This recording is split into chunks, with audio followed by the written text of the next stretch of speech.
Hello and welcome to another episode of Classic Mini Restoration with me, Mini Tom. So, quick update this one.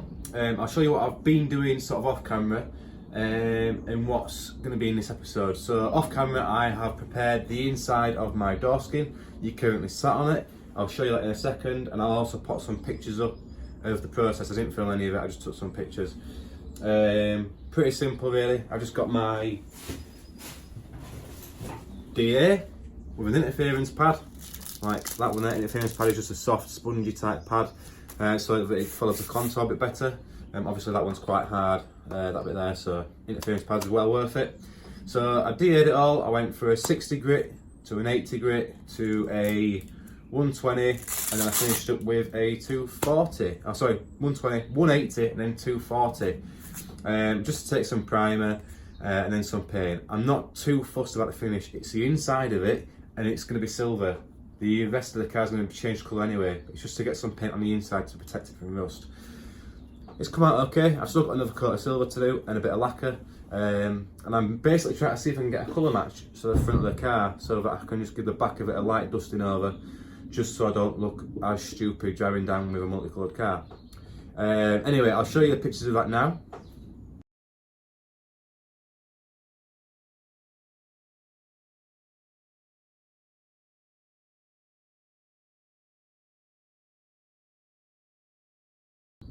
So pretty simple. I've just got all the transit paint off, got back to bare steel. I've sprayed zinc primer. So zinc primer right into the corners and on the top rail, just to protect all them edges where it's going to be prone to rust. And then I've primered the rest of it in just normal body grey primer, and then M&F Rover Silver, Rover Quicksilver, and then I'll put lacquer on top as well. And it's come out okay. It's nice and flat. It's not a professional finish, but it's inside the door and it's protecting it. And that's all I cared about. So that's that. If I flip around here, you can see the door frame. Now when you last saw this, it was in a rough state. I hadn't ground back any of the welds. So what I've done on the inside there, I've ground these back. I've not gone crazy. That's the inside of it. You're never ever gonna see that until you take the door skin off again. So I've just given it a light grinding back. And then on there, if you can see, so I've ground that back nice and flat. So there's a few little high and low spots in there, but I'm not overly fussed. If I need to, I'll put a little bit of filler in there. I'll try and dolly them little marks out. I don't know if you can see that, if the camera's picking it up or not. But that's that. And then on the, again, the face of it, where where the penetration was, I've just ground them back a bit as well, just to make them flat, because obviously your door card sits quite nicely on here. This corner here, I'm gonna have to just get my Dremel out and just take a little bit off of there, but the rest of it's, you know, it's pretty flat, to be fair. Again, I don't want to go too crazy because I don't want to weaken it, but that's that. So in this episode, what I'm going to be doing, I'm going to be making up this repair section here. Now it's only really a little bit of that lip there on the bottom, and then this lip to go around here, and I'm going to try and make up this one as well. Now this one's a bit more involved. It has actually cracked. Don't know if you can see that with a torch, but it has actually cracked. Can you see that? So it's cracked down there. So that's going to need to be cut out down to here. Now the hinge panel is here. So that bit will be solid, but it's just ever so slightly, about maybe 5mm into the actual frame itself. So around here. So I'll be cutting out across there, along the top of it. Again, it's all solid on the inside, it's just the edge that's cracked. So we'll be cutting all that out from sort of here up to about here, and then up, and then along to the top here. The only hard part is that that's obviously a flat part there, that's a 90. So I may use the same technique as what I'm going to do on the other side, but then just add a little bit of metal there. So,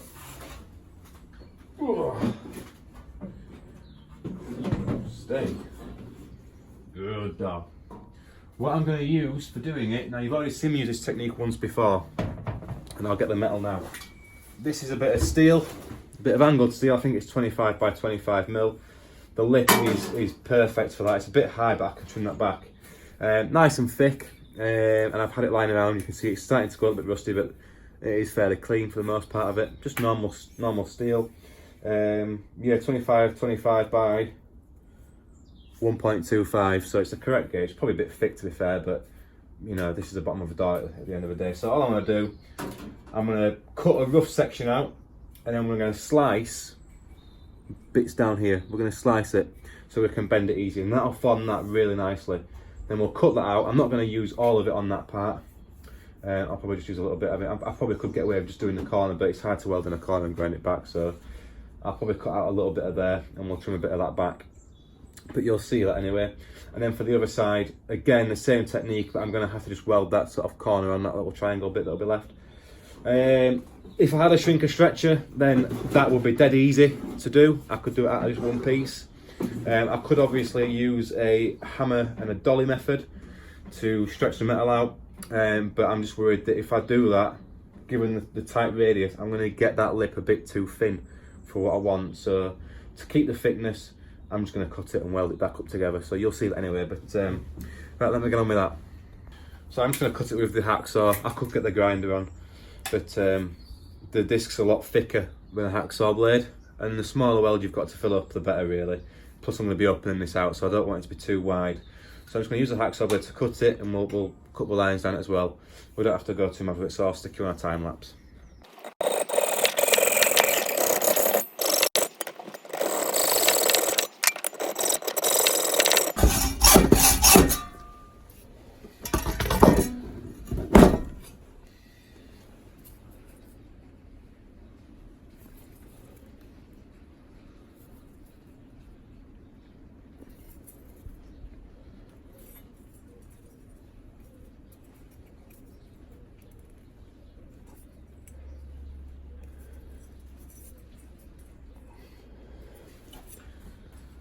So as you can see there, it's quite easy to get a bend. Quite thin cuts there. Just make sure you're cutting right down to sort of the bottom part, and that way you don't get sort of lumps and bumps in it. So you can see it, you get quite a nice radius on that, and your edge will be still quite nice. So then all you do, you'll get something like a copper bar or a bit of brass or aluminium behind there, and you'll fill it with weld. So that's why I wanted to keep these lines as small as I can, because when you start opening them up, they do get quite large, as you can see with that one there. So it can be quite difficult to fill with weld. I don't think that's going to stay that large, and if it is sort of that big, you can always put a bit of metal in as well, then weld it on both sides, but you are getting quite a lot of heat into it as well. So let's get this clamped on here, like that. So we'll get a clamp down here, we'll bend it around and we'll see where we're at.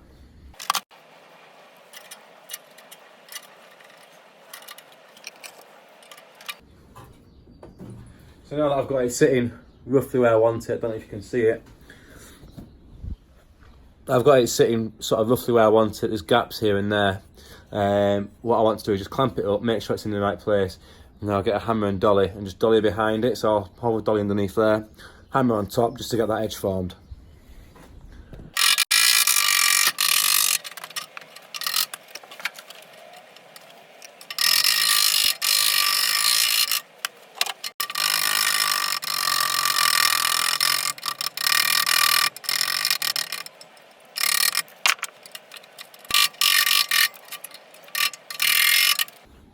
Right, so I'm pretty happy with that curve now. So what I'm going to do is I'm going to get the welder out. I'm just going to put a few very light tacks just on all of these slits that I've made, just so when I take it off it stays in that position, and then I can just dolly the rest of this edge here without having to worry too much about anything else moving. As it stands, it's pretty close.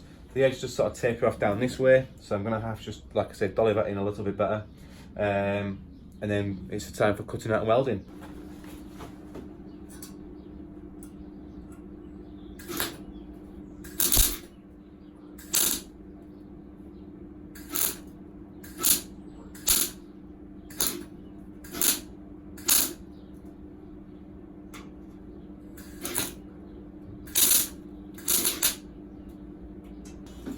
So as I say, all I've done there is I've done a few very light tacks just around here, just to get the sort of profile right, and then what I'll do is I'll just put a few more on the back. I didn't want to go too mad on the front because I don't want to end up welding this to the panel, so that's why I've done very light tacks and quite rough, hardly any penetration, just to get something to hold it in shape. So now what I'll do is I'll put some bigger tacks on the back, and then we'll work from there. Right. So some bigger tacks on the back, and then what I'll do is I'll just fill it with weld. I'm going to have to take it really steady with this because obviously it's quite thin metal, but there's a lot of heat going into here, so it's going to warp dead easy. If it does, it's not an issue. I can straighten it out 'cause it's only small. And at the end of the day, I've still got my book here. That's why I left it in, so I can form against it. But I want to try and avoid it if I can. So I'm going to take that really steady, weld that up, and then I can polish all that back. Do the same for the front, and the job should be a good one. If I find that these gaps are a bit too big, like that one might be there, I'll put a bit of copper pipe behind it or something like that, just to act as a sort of bridge. So I'll do that off camera because you're not going to be able to see anything anyway. I'll come back to you.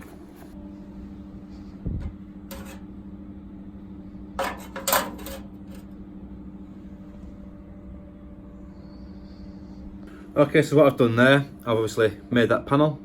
So I've welded on the back of it, ground it all flat. Obviously with some heat marks from where I've welded it, but that's not an issue. The edge is a bit rough. That's going to get ground down anyway because it's too wide as it is, it's too tall. The bottom part obviously beautiful. The front part not the prettiest, but it's ground back as much as I need to get it back. You've got to remember there's going to be a door skin lip covering this panel, so I'm really not fussed about that side of it. As long as that's nice and flat for the door skin to sit on, that's all I'm too bothered about. What I've had to do is just dolly a little bit, so I've had to just dolly this edge here, just to get that sitting back a little bit better. And what that's then done is it's brought the curve out a little bit, so I've just put that on a flat piece like that and just hammered onto here just to bring that edge, get that curve back into it. So that's what I've just been doing off camera, a bit of hammer and dollying. That's now ready to go on the actual panel. So it fits quite nice. I've just made sure that obviously I've left that in as long as I can so that I can try that up against it. So all it's left to do now is cut that out. I'll probably trim it to these lines on here, and then get it welded in. So yeah, let's get on with that. Alright guys, so it's a new day. It is currently the 16th of January. I am just welding in the repair panel that you just seen me making. I haven't filmed it because it's quite hard to film where it's sort of positioned. But what I will do is I'll just do a little cut to it. So obviously old bit, new bit. Ignore the little ridges. I really aren't fussed about them. I'm not going for immaculate, but I wanted to get this bit fairly nice, which I think you will agree it has taken shape. So yeah, I'm happy with that. That's all welded in.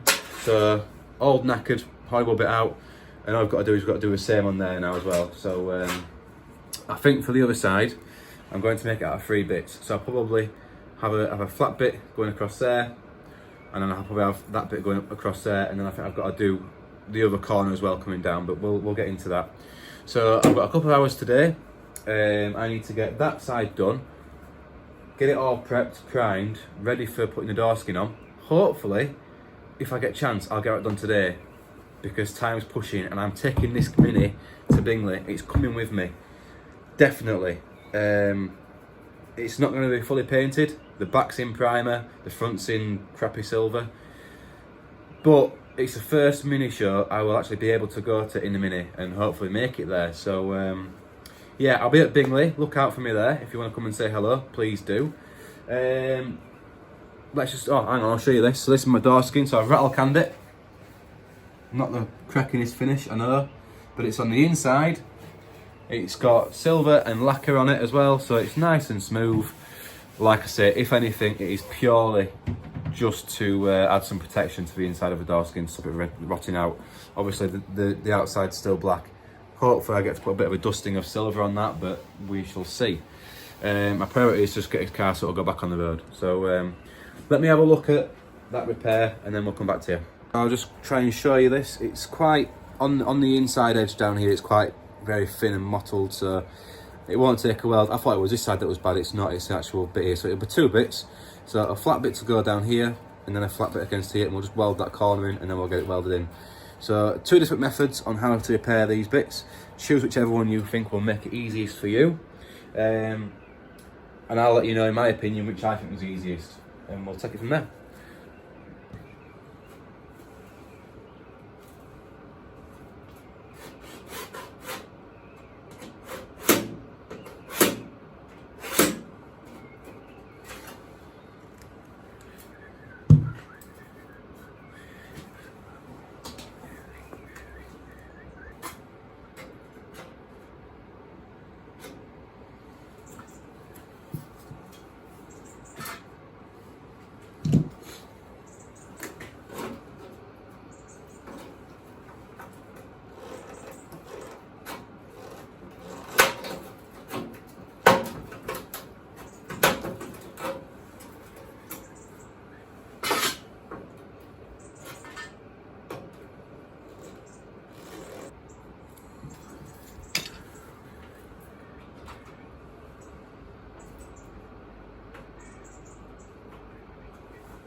Right, so we are all cut out up there, look. So I've cut that gap. What you're going to be careful of, obviously, is your door runner. I can show you. Your door runner comes down here for your windows. Your window runner, sorry. So you're going to be careful. There's a couple of spot welds onto a sort of a strengthening bracket here and where the captive nuts sit. So just be careful if you're going to cut out down here. So what I've done then, I've made up this little strip here, which will sit in there, just like that. And then I've got this piece here, which is a bit jagged on that inside edge, but I'm going to put it in something like that, and I'll weld it from sort of the inside, hopefully.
Ooh, sorted.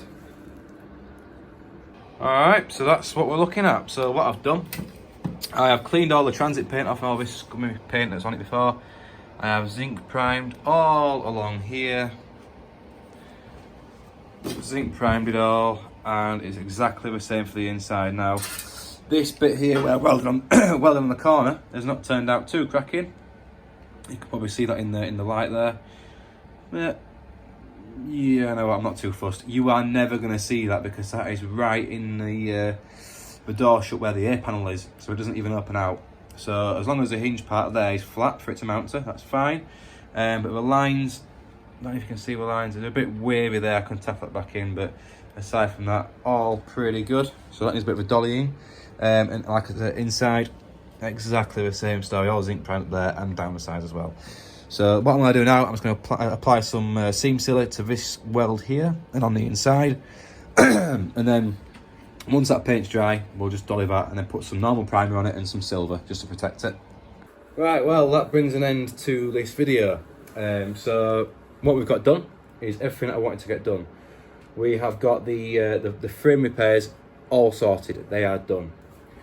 The frame is seam sealed on the inside, and it is also zinc primed, painted with a base colour and lacquer. Now what I've used, I had these mixed up by a local paint shop, which is the paint code for this car. Weirdly enough, it doesn't match the car. So whether it's been sprayed with a rattle can, I did find receipts from Halfords for rattle cans, and the front end's been done. So whether it's just that it didn't match originally, probably is the case. It might not be the paint shop's fault, but you know, there we go. So it's getting painted a different colour anyway. I'm not too fussed. As long as it's protected and it's got something to stop that rust getting in it again, I'm happy.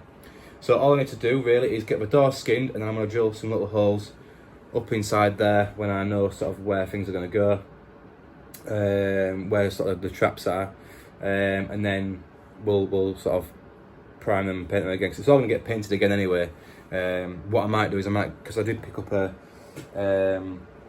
Halfords Rover Quicksilver. Now this is what the receipts had on them, and this does tend to match the car a lot better than the paint I had mixed up. So this is what I've used on the inside of the door skin, and it does match the front of the car. So I may use some of this on the door skin as well. But that stuff, like I say, it's a near enough match. I had it left over.